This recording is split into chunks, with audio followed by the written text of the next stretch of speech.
What's going on, Washington fans? We are back with another video. The Commanders just completed day 1 of mandatory minicamp. This was supposed to be a 3-day process, but probably going to be 2 days. When the coaches see players working hard, they tend to give them the 3rd day off and let them get an early start to their summer activities and vacations, whatever. So we are back with another video here to cover mandatory minicamp. Today we got reports and news. It was open to the media, so we're going to be talking about that. Make sure you guys hit that like button. It would be greatly appreciated if you like the video. It's free. It takes 2 seconds. Also, hit that subscribe button. It's free. It takes 2 seconds as well. You can always unsubscribe if you need to, but make sure you do that. Turn on that notification bell as well. So let's get into some of the reports. I will start off with Dan Quinn's presser. Was very short. Didn't get much out of it. He said that they're going to put Marshawn Lattimore to the test, and they're going to see what he has. They're definitely he said it was beneficial to be there for the OTAs, but he said we're going to put him to the test. We're going to see what he's got, and it's going to be a normal practice. He also said for Terry McLaurin's deal, Dan Quinn wasn't worried at all for Terry McLaurin's deal, like at all. He didn't seem worried. He said, this is business. This is a part of the business. This is what happens when players and GMs get into stuff, and you're trying to work out deals, and people are trying to get the better of everything, and so that's what happens. But now let's get into the actual practice. As you can see, clips running, and I hope you guys enjoy those clips. Shout out to all the media that I got those from. I know NBC4 Sports. Go check out their X account. They post everything. They're great. Great coverage of the team. Go check them out. They definitely that's a place I got a lot of the clips, but also Mitch Tischler and a lot of the people, John Keim. Shout out to all of them because I got the clips from them. I wasn't there. I didn't cover it. So as far as the practice went, they did some drills, the tip drill as always. They did some, Tunsil and Connerly were doing some O-line drills. They did some really, really good drills. I like to see them doing those drills. And then they did some 7-on-7, 11-on-11 drills, and there was no pads on. Again, it's not really a pad thing. Never has been. They're just, everybody's getting back together. It's just kind of build team culture and get everybody back in the building, get everybody worked out and ready for the season, learn some stuff as well. The practice went well though. First off, Bobby Wagner was absent. Not a big deal. He was there, or he was absent because of personal reasons. He will be back tomorrow. It was an excused absence. He will not be fined. As far as the guy, that will be fined, it's only one guy. It's Terry McLaurin. As we know, he missed today. He will be fined $17,462. He can be fined up to that much. If he misses all 3 days, he will be fined $101,000. So don't count me on the exact. I think it's $102,000 or $101,000. If he misses all 3 days. But he was not there. Terry McLaurin's not there. Again, it's hit the national media. Adam Schefter reported something today about it. It's hit national media, so that's a little bit worrisome, but my concern level is still 1.77 out of 10, something like that. Not really worried at all about this Terry McLaurin situation. They're going to get it done and out of the way probably mid-July before training camp. This mandatory minicamp was a soft deadline for the Terry deal. Training camp's the hard deadline, which means it has to get done, or else we're going to be really concerned. So, Deebo Samuel had a nice leaping catch for a touchdown from Jaden in goal line drills. D-line shouting that the play would have been dead. They were shouting it, because the D-line would have gotten there. Maybe the touchdown wouldn't have happened, but Deebo Samuel had a goal line touchdown. And then Nikki Javala writes, at the risk of fueling the offseason overreaction nonsense, Ben Sinnott had a really nice touchdown catch from Marcus Mariota during 7v7s, so that was nice to see. Luke McCaffrey with a nice catch and run for a touchdown from Jaden Daniels. Luke McCaffrey also had 3 catches on the day, I heard. Lake Lewis Jr. writes, Mariota looks sharp to start minicamp. He's made a couple of really nice throws. Lake Lewis Jr. also writes, Ja'Cory Krosky-Merritt just showed his speed off an outside zone run that he took to the house for 60 yards. Ja'Cory Krosky-Merritt continuing to impress. I mean, a 60-yard run, took it to the house. That's really, really nice to hear. Bill is impressing.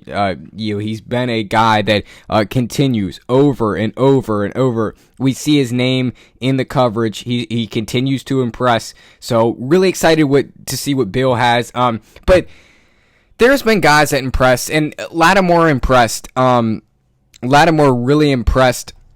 Obviously today, because he was back and everybody gets to see him. Everybody gets to see the Lattimore that we know. He's fully healthy. He looked ready to go. They were doing some drills. They did a drill that I put up on the screen. I don't know if it's shown yet or not.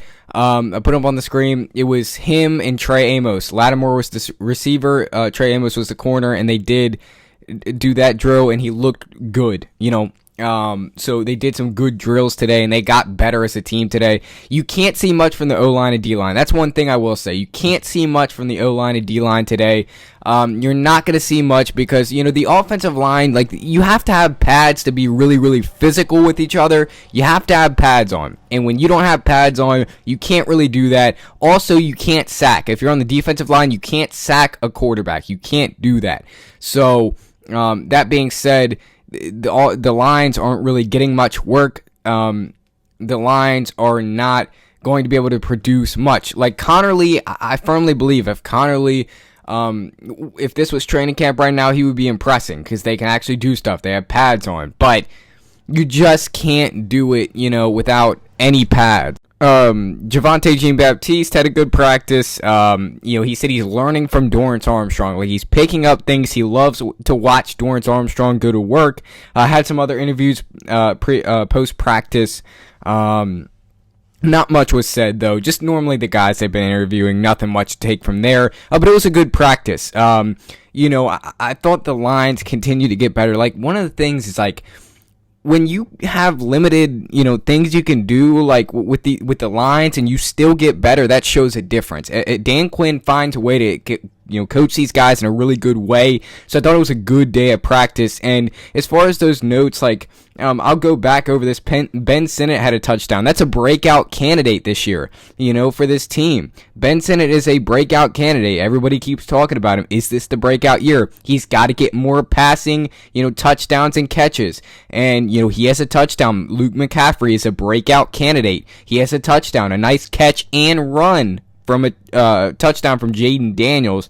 So it's just awesome to see these guys getting touches and catches and touchdowns from Jaden Daniels. Jaden Daniels continues to slice up and really throw nice passes and get these guys touchdowns, make them look good, but I feel like Luke McCaffrey could have a breakout year this year. Cliff talked about it last week, or 2 weeks ago, how big this is a year for him, and he, they believe the best is yet to come for him. They believe that he's going to have a really good career here in Washington. And then Debo, again, being that leader. Without Terry there, Debo has continued to step up and be a leader. Debo continues to do good, and he had a touchdown in a goal line drill, like I said. Laramie Tunsil looks huge. I'll say one thing, Laramie Tunsil looks huge. Pause. There was clips of him, in, just stretching. He just looked big. That's one of the things that jumped out to me. This is really his first day being, on the field. He's been at OTAs. We've seen him at OTAs this year some, and he came to media day yesterday, but on the field, this is really the first time that we've seen him. And so it was really nice to see the boys back, right? Didn't get many reports from anybody else. It was a good day of practice, though, and we're going to have that tomorrow as well. Mandatory minicamp. Like I said, Terry McLaurin going to be fined $17,000. Not really worried about it at all. I don't care. I know Terry McLaurin's going to get his contract extension. I don't care. I'm not worried one bit. But it has hit national media, so you have to monitor it. Ja'Cory Cross-Camara, like I said, had a really, really solid day. He continues to impress. Trey Amos continues to impress. He had a solid day. 11 on 11s went well, I heard, and they did 7 on 7s, I think, too. Those went well, and all the drills are going well. So this team is getting better day by day. Keep stacking days. We're about to enter a deep, dark hole of the offseason, so I just please get that out of the way fast, man. So you're likely to see a Terry McLaurin extension. It's not going to happen late June. It's probably going to happen mid-July, right before training camp, because that's when everybody returns to the building and stuff. Right now, they're about to go on vacation. So let's finish this week out strong, and then we get to vacation for the players. Not for me. Well, actually, yeah, I am going on vacation June 22nd, I think. Have to pre-record some videos for that. But not much to talk about that time anyway. So that's going to do it for me. Mandatory minicamp day 1 has concluded. It went well for the team. I will see you guys in the next one. Keep your eyes peeled for videos tonight and tomorrow. That's going to do it for me. Hail to the Washington Commanders as always. Until next time, peace.